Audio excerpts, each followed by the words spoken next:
by calling for the overthrow of the Syrian regime. Now let's get more on this from an author and journalist, Webster Tarpley, now joining us live from Damascus.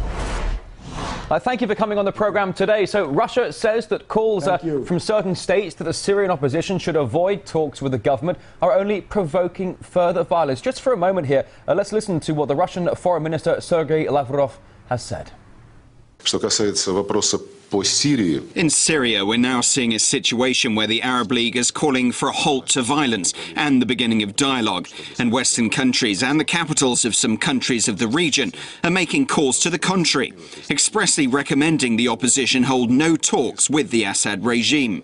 It looks like a political provocation on an international scale. Yes, violence has to be stopped, but this demand has to be addressed to the authorities and the armed groups in the Syrian opposition. So what's your take on this? Do you agree that the calls coming from the West are not helping to stabilize the situation in the region? Surely not. Certainly, Mr. Lavrov is on very firm ground there. I've just completed about a one-week fact-finding tour of the country. I've been in Homs, I've been in Tartus, Banyas, I've been in the military hospital here in Baghdad, and I can tell you what average, everyday Syrians of all ethnic groups, Christian, Alawite, Sunni, Shiite, Druze, what they say about this is that they are being shot at by snipers. In Homs in particular, people complained that there are terrorist snipers who are shooting at civilians, men, women, and children, blind terrorism, random killing, simply for the purpose of destabilizing the country. I think I would not call this a civil war by any stretch of the imagination. I think that's a very, very misleading term in the following sense. What you're dealing with here are death squads. You're dealing here with terror commandos, the kind of thing that everybody remembers from Argentina and the Central America. This is a typical CIA method. In this case, it's a joint production of CIA, MI6, Mossad, the DGSE of the French. It's got money coming from Saudi Arabia, the United Arab Emirates, and Qatar. And it has a couple of interesting managers. The manager I think you should point to perhaps most is a guy called Khaddam. Khaddam was the foreign minister in this country for quite a couple of decades. He's almost 80 years old. He operates from Paris. And I think he's being groomed by NATO as the new dictator of some kind of Mr. Tarpley, I'm sorry to future. interrupt you. If I could just jump in for a moment. It's very interesting how you bring in the issue of that there are unknown snipers, there are terror commandos, death squads with links to the West and the West's allies in Saudi Arabia, for example. But Assad's rule is increasingly being called illegitimate. But isn't the US and that of Europe concerned that getting rid of the Syrian president could just cause even more violence? For example, what we're seeing right now in Tahrir Square in Egypt.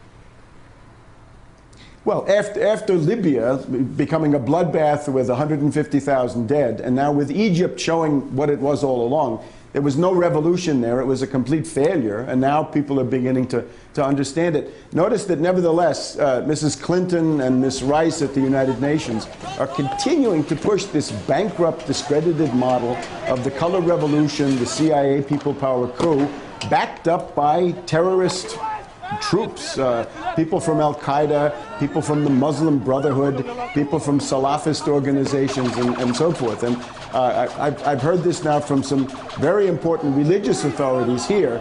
There's a growing movement inside the Islamic community here which says we want reconciliation, we want law and order, we want legality, we don't want fanatics to run the show. The fanatics are being brought in by the Western powers. So the fanatics are coming in by the Western powers. You're seeing a fair amount of unification among the Muslims there. But let's draw some comparisons, if we may. UN Resolution 1973 for Libya to protect civilians there. Do you think is the grand plan here for Syria that of the Western states to get in there for regime in Syria? And if that is their plan, then what is the point? What is there to gain?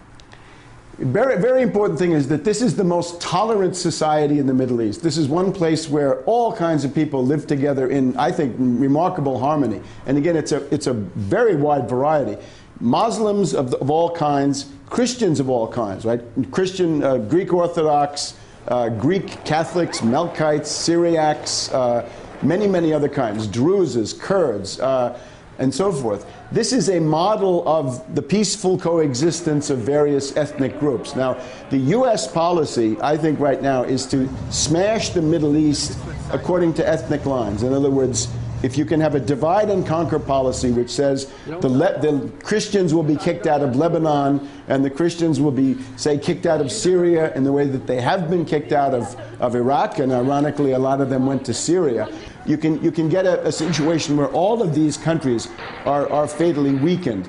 The way in which it's introduced is, if you look at Syria, the main centers of trouble are on the Turkish border, the Syrian border with Jordan, with Iraqi Kurdistan, and then with Lebanon. And I think Lebanon, thanks to Saad Hariri, may be the main one. I'm sorry, we are running very low on time here. I'm so sorry, we are running a long time. But if I may, with Western powers calling for restraint on both sides in Egypt, why do they only take a one-sided approach when it comes to what's going on in Syria?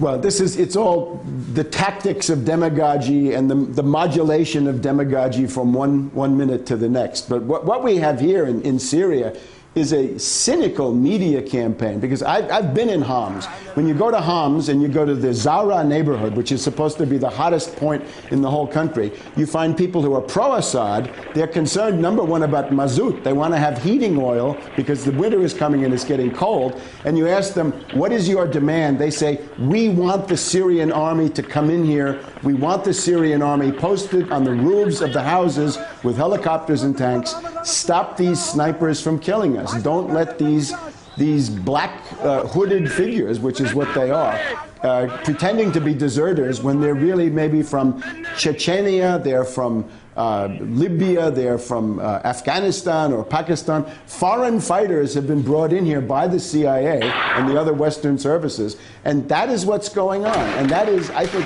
a very, very large part of it. And in the city of Homs, for example, in one hospital, they were telling us it was 5 dead and 7 wounded on one day. And what was it? It's all snipers. It's all these terrorists who are shooting the civilian population. Of course, when Al Jazeera arrives, they say, oh, those deaths are the responsibility of the Syrian army. That is absolute baloney. This is a Goebbels big lie campaign. There is no civil war here. There is no insurrection. There is no mass political movement against Assad. These are very, very limited, minor, strictly localized phenomena. This looks nothing like Libya. I know what a civil war in a modern Arab country looks like. I've been in Libya during the summer.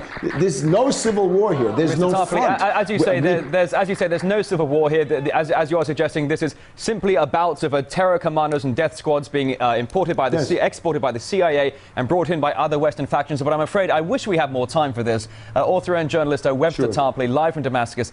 Many thanks. Thank you.